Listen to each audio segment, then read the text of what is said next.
We've recently spent over 2 months in Japan, with most of the time based in Asakusa, and it quickly became our favorite part of Tokyo. Being here for so long meant we had time to properly explore the food scene, try some really unique experiences, discover a few hidden gems, and of course, visit all of the must-see spots. In no particular order, here are our top 14 things to do, see and eat in Asakusa. Number 1. Senso-ji Temple and Nakamise Shopping Street. Senso-ji is the heart of Asakusa and the oldest Buddhist temple in Tokyo, dating back to the 7th century. Your visit starts at Kaminarimon, the iconic Thunder Gate with its massive red lantern, one of the most recognizable landmarks in Japan and the classic Asakusa photo spot. From here, walk straight into Nakamise Shopping Street, a historic street that leads directly to the temple. It's completely normal to see a sea of people stretching all the way down. It gets very crowded here, but that's part of the experience. Try some of the classic snacks as you walk along. Daifuku is a type of mochi, soft and chewy rice dough on the outside,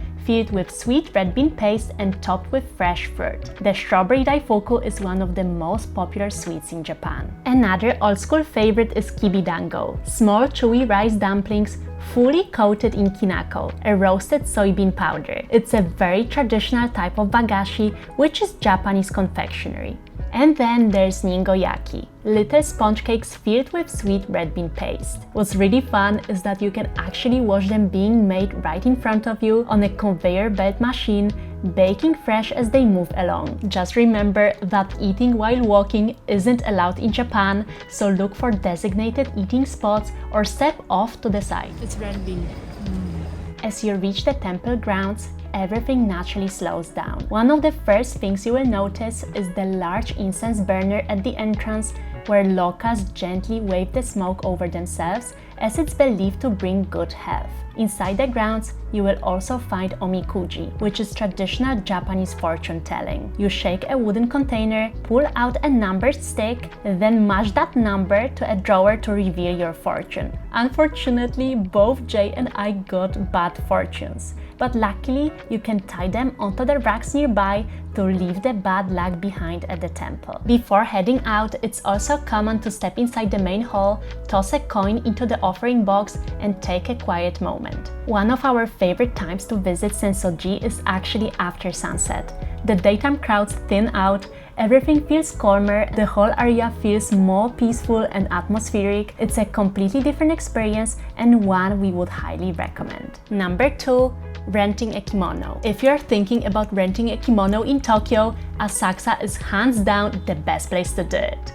We booked ours in advance via Klook at Kimono Miyabi, right opposite Asakusa Station. They have amazing reviews, the staff are incredibly kind, and they speak excellent English, which makes the whole process feel easy, relaxed, and really well organized. You start by browsing through all the different kimonos. There are loads of colors and patterns to choose from, and once you've picked one, you choose your obi belt and even your accessories. What's nice is that they take time to help you pick your kimono and also dress you up fully from top to bottom, so you don't need to worry about anything. You can also have your hair done, which most of the ladies were doing. This can also be booked on Klook, which costs just 1,000 Japanese yen, and it's done in under 15 minutes. I was genuinely impressed by how quick and professional it was, perfect if you don't want to waste time getting ready. Something we weren't sure about before doing this is whether you're actually allowed to eat or drink while wearing a kimono. And yes, you absolutely can. That's a big reason why this experience works so well here in Asakusa. What a lot of people don't realize is that the biggest advantage here is that you can rent the kimono for the entire day, not just a couple of hours. We rented mine from 9 AM to 5 PM, which meant we could explore Asakusa properly, walking around, eating street food, stopping for drinks, and taking photos without ever feeling rushed. It completely changes the pace of the day and makes the whole experience feel far more immersive. Number 3. Maruzen, the best matcha spot in Asakusa. Maruzen Asakusa is hands down the best place for matcha, not just in Asakusa, but in our opinion in the whole of Tokyo. Simple, high quality, and done properly. We kept coming back here again and again, mainly for their iced uji matcha, especially with ice cream and mochi. It's rich, earthy, and not overly sweet, exactly how matcha should taste like. We also wanted to try their viral Mont Blanc, which is chestnut based, and it absolutely lived up to the hype. Wow. It's like noodles. Yeah. So roast chestnut matcha Mont Blanc. Here you go. Beautiful. Look at that. But what truly sets this tea shop apart is its owner. Karolina dressed up for the occasion. He's genuinely one of the nicest people we met in Japan and incredibly passionate about matcha, which you can feel the moment you step inside. This isn't a trendy shop. This is proper matcha, made with care, and once you try it, it's hard to go anywhere else. Matcha lovers. Number 4. Street food you must try. Number 1. Melon pan. Kagetsudō is famous for one thing: melon bread. And you will understand why the second you get close, because you can smell that buttery aroma before you even see the shop. They've been doing this for years and focus on doing one thing really well. The melon pan is baked fresh all day, so it's always served warm, crispy on the outside and soft and fluffy on the inside. It's simple, but that's exactly what makes it so good. There's usually a small queue, but it moves quickly and it's totally worth it. There's different toppings, so grab one of your choice, step to the side, and enjoy it while it's still warm. It's a very classic Asakusa snack, and Jay literally demolished it. That is amazing. The outside is crunchy and sugary, and you got that beautiful, creamy whipped cream inside. Delightful, wow. Number 5. Street food must try. Number 2. Pippi. Listen carefully, this is genuinely one of the best desserts I have ever eaten, and that's not an exaggeration. I was honestly obsessed with the concept. Pippi is a yaki imo baked sweet potato specialty shop, and they're famous in Asakusa for using aged, slow-cooked Japanese sweet potatoes and turning them into viral street food. Their standout item is the sweet potato crème brûlée, torched on top until perfectly caramelized with a soft, creamy center underneath. This one is a sweet potato crème brûlée, so I can't wait to try this one out. Let's crack it first. Ooh! It was actually hard. Oh my god, look at the inside. Oozing out now.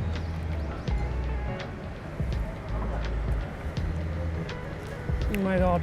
Very sweet. This is so good. It's so sweet, it's crunchy and caramelly. This is the best thing, arguably, I've had in Japan. Really? So wow. Good. I love it. So good. What makes it so good is the balance. It's rich but not overly sweet, and every bite just works. If you only have room for one dessert in Asakusa, this absolutely has to be it. Number 6. Asakusa Sumo Club. If you are coming to Japan, seeing sumo wrestling in person is an absolute must. You've probably seen videos online, but seeing it live in Japan, up close and in person, is an experience you will never forget. Asakusa Sumo Club is one of the best places in Tokyo to experience sumo, which is exactly why it's so popular.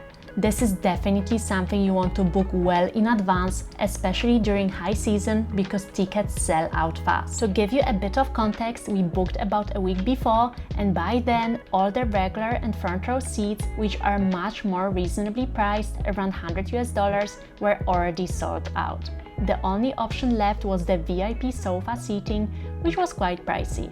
But that's on us for not booking earlier, so you can learn from our mistake. The upside though is that we ended up with the best seats in the house, literally within touching distance of the wrestlers, which made everything feel even more intense. The whole evening feels like a proper cultural show and is really immersive. Oh, watch out, here he comes. Dory is on a leash. No, I'm sorry. I apologize. It's too close. You're introduced to sumo culture and traditions, you watch live demonstrations up close, and you're also served hanko nabe hot pot, a hearty stew packed with meat, vegetables and tofu, that sumo wrestlers eat to fuel their training. The only difference is the portion size. Real sumo wrestlers can eat around 8,000 to 10,000 calories a day, which is honestly surreal. One of the best parts of this experience is that you can also get to see a geisha performance, which is something that's truly unique to the Asakusa Sumo Club and a really special addition to the night.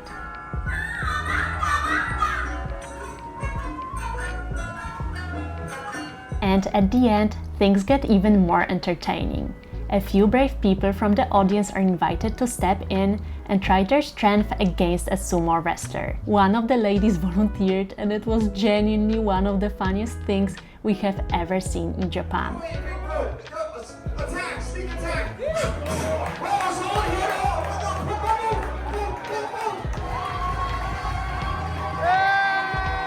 It's hilarious to watch, but it also completely changes your perspective. You might think sumo wrestlers are just big or fluffy, but seeing this up close really shows you they're serious athletes. You don't truly understand just how strong they are until you see it for yourself.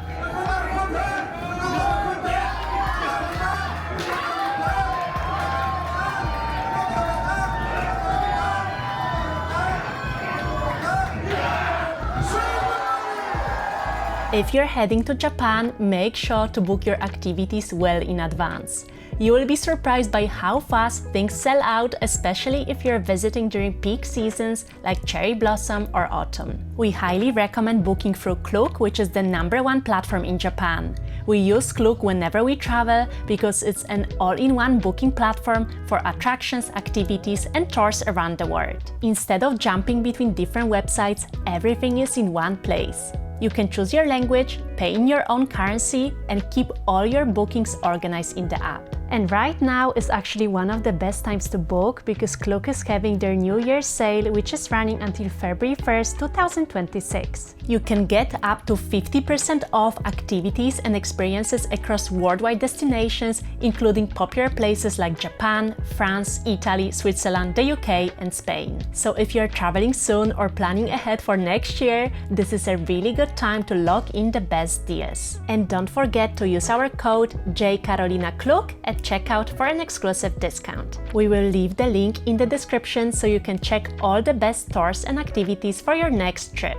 Number 7. Hoppy Street. Hoppy Street is where Asakusa really comes alive in the evening. This narrow street is lined with izakayas, casual Japanese pubs where people come to drink, eat small dishes, and unwind. Most places are packed, tables spill out onto the street, and there's this constant buzz of conversation, clinking glasses, and food coming out. Sitting down here is part of the experience. You grab whatever seat you can, order a highball, the go-to drink here, and then add small plates as you go. We ordered things like edamame, grilled meats, and a set of sashimi that was incredibly fresh, straight from the local seafood market. You are not rushed at all. You just keep ordering, chatting, and soaking in the atmosphere. We paid just under $50 for everything, and for the quality of the food and the vibe, it was absolutely worth it.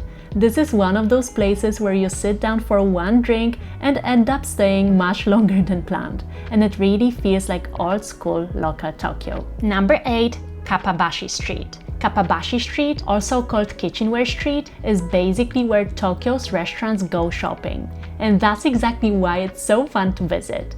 The moment you arrive, you will know you're in the right place because there's literally a giant chef's head on the street, the iconic landmark that marks the whole area. This entire street is packed with stores selling every type of kitchenware you can imagine. Not just knives, we are talking beautiful Japanese pottery like plates and bowls. There are even entire shops dedicated just to chopsticks, with walls lined in really pretty designs, colors, and patterns. Some are simple and traditional, others are more decorative and make perfect souvenirs because they're lightweight, affordable, and actually useful. You will also find bamboo baskets, walls of metal cookware, pots, pans, and even small tools like matcha whisks. It's the kind of place where you walk in just to browse and suddenly think, why do I want a full matching set of bowls and chopsticks right now? And then there's the part everyone comes for, the fake food displays. Up close, it's honestly mind-blowing. You will see perfect replicas of rice dishes, yakitori, sushi that looks freshly cut, and even magnets with tempura that somehow still looks crispy. The detail is so good that from a distance you genuinely think it's real. Even if you don't cook, it's a brilliant place for souvenirs because everything is actually useful, unique, plus way more interesting than usual keychains or magnets. If you love food though, love Japan, or just want something practical to take home, Kappabashi is a must. Number 9. Free viewpoint at Tourist Information Center. Who doesn't love a great city view, especially when it's free? The Asakusa Culture Tourist Information Center has one of the best free viewpoints in Tokyo, and surprisingly, a lot of people walk straight past it without realizing what's inside. Simply take the elevator up to the 8th floor, and when you step out onto the viewing deck, you get a bird's eye view over the entire Senso-ji area. You're looking straight down at Kaminari Gate, Nakamise Shopping Street, and the temple grounds, which really lets you see from above just how busy and alive this area gets. What we love about this spot is that it works perfectly as an introduction to Asakusa. Doing this before heading down to Senso-ji gives you a great sense of the layout and scale of the area. And it's completely free, easy to access, and one of those simple wins that most visitors miss. Number 10. Benitsuru, Japanese fluffy pancakes. If you're coming to Japan, you just have to try fluffy pancakes. And Benitsuru is one of the best places in Asakusa to do it. Now, a quick word of warning. Let's say getting a reservation here takes a bit of effort. People start queuing from 6 AM, and by 7 AM all the time slots for the day are usually gone. For some context, I arrived just after 6 AM and there were already 5 people in front of me. Insane! It's very much first come, first serve, but once you see what you're getting, you will understand why it's so worth it. You can choose your time slot, and once you're back, you're seated right at the counter, which is honestly half of the experience. You can watch the chefs prepare every pancake from scratch, carefully mixing the batter, pouring it onto the pans, and slowly cooking them to get that signature height and softness. It's quiet, focused, and really satisfying to watch. The pancakes themselves are all you could wish for.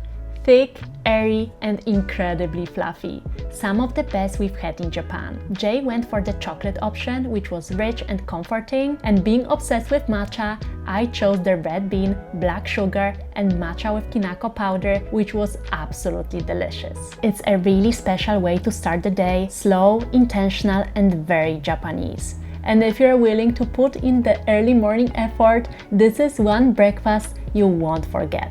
Number 11. Hello Kitty Sanrio store. Now, if you're a Sanrio fan like me, this is one of those shops you really can't miss when you're in Asakusa. You will spot it straight away. The outside is bright and colorful with a giant Hello Kitty on the front, so you can literally see it from down the street. Sanrio Gift Gate Asakusa is exactly what you would hope for once you step inside. The store is packed with Sanrio characters everywhere you look. Purse pals, plushies, keychains, stationery, and loads of cute souvenirs that make great gifts. It's playful, cheerful, and such a fun contrast to all the temples and traditional streets around it. I'm personally obsessed with Sanrio characters, so I had to get Kuromi. She's the slightly mischievous one with a bit of attitude and definitely more edgy than characters like Hello Kitty or My Melody. And don't forget to check out the upstairs floor, because that's where you will find even more unique items and some really fun plushies. It's a perfect stop if you love cute Japanese stationery, character merch, or just want something very Japan to take home. Number 12.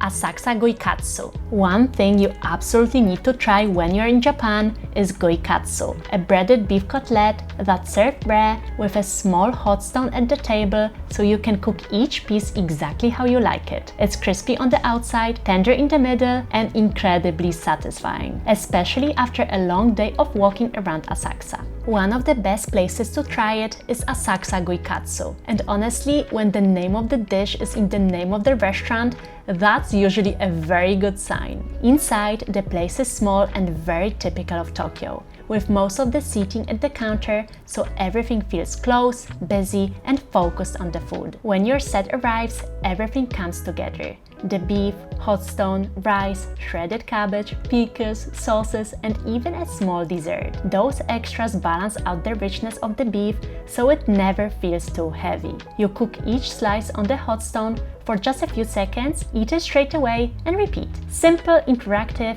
and one of those meals that feels very Japanese and genuinely fun. Number 13. Ichiran ramen. You honestly can't come to Japan and not try Ichiran. It's one of the country's most famous ramen chains and a bit of a rite of passage, especially on your first trip. You start by ordering at a vending machine at the entrance, which is something you will quickly get used to in Japan. After paying, you get your ticket and wait to be seated. If you are really hungry, you can sit in the open restaurant area, but if you want the full Ichiran experience, it's worth waiting for the booths. While you wait, you fill out a preference sheet, also available in English, where you customize everything, from the richness of the broth to the firmness of the noodles. Once your booth is ready, you are guided into a quiet row of individual seats, each separated by wooden partitions, and a small bamboo shutter is pulled down in front of you. Everything feels very intentional and focused. When your bowl is ready, the staff lifts the shutter just enough to slide the ramen through, bow politely, and close it again. You're left alone with your food. No distractions, no awkward small talk. Just you and the ramen. It sounds strange, I know, but it's actually incredibly relaxing. And the ramen itself is exactly what you want after a long day. Rich, deeply savory pork broth, thin noodles, and that signature spicy red seasoning Ichiran is known for. Comforting, satisfying, and honestly hard to beat. Whenever we ate ramen here, I always added a soft-boiled egg. The yolk is rich and yummy, the white is silky, and once you try it, you will know that Japanese eggs just hit differently. And the craziest part? All of this for around $7 US. No wonder Ichiran ends up on almost everyone's Japan itinerary. It's affordable, iconic, and such a unique Japanese dining experience. Number 14. Tokyo Skytree. Almost 1 million people have booked Tokyo Skytree on Klook, so not only have you probably heard about it, but you've probably considered booking it yourself. Once you arrive, the whole experience feels very sleek and well organized. You're guided through the entrance and then straight into the high-speed lifts, which shoot you up in seconds. Inside, everything feels futuristic. Even the lift experience itself feels like part of the attraction. There are 2 observation decks, the Tembo deck at 350 meters and the Galleria at 450 meters. We booked a combo ticket to go all the way up to the top, and it really makes a big difference. Up there, it almost feels like you're in a capsule above the city, with huge curved windows wrapping all the way around you. When we went, it was Toy Story themed, which was a really fun surprise and a nice extra touch. And the views in every direction were just unreal. On a clear day when visibility is good, you can even see Mount Fuji in the distance, which we didn't expect at all. Seeing Fuji on the horizon while the sun was setting made the whole experience feel extra special. So we would definitely recommend coming up around sunset. You get the best of both worlds, golden light over the city and then Tokyo slowly transforming into night. Watching the lights turn on, neighborhood by neighborhood, really shows you just how vast Tokyo is. At night, the city feels endless, glowing, alive, and honestly a little unreal. It's just the perfect way to wrap up your time in Asakusa. If you have any questions about Asakusa or if you need help with planning your trip to Japan, feel free to leave the comment down below because I always take time to share our best advice, tips, and respond to all of your questions. We also have a lot of YouTube videos on Japan that you can use as a best resource for information when planning your trip, especially when it's your first time. Don't forget to book your activities and attractions in advance with Klook, which is the #1 booking platform in Japan, and to use our code JKarolinaKlook at checkout to save yourself some money. I hope you enjoyed this video, and if you did, don't forget to subscribe, and we will both see you in the next video!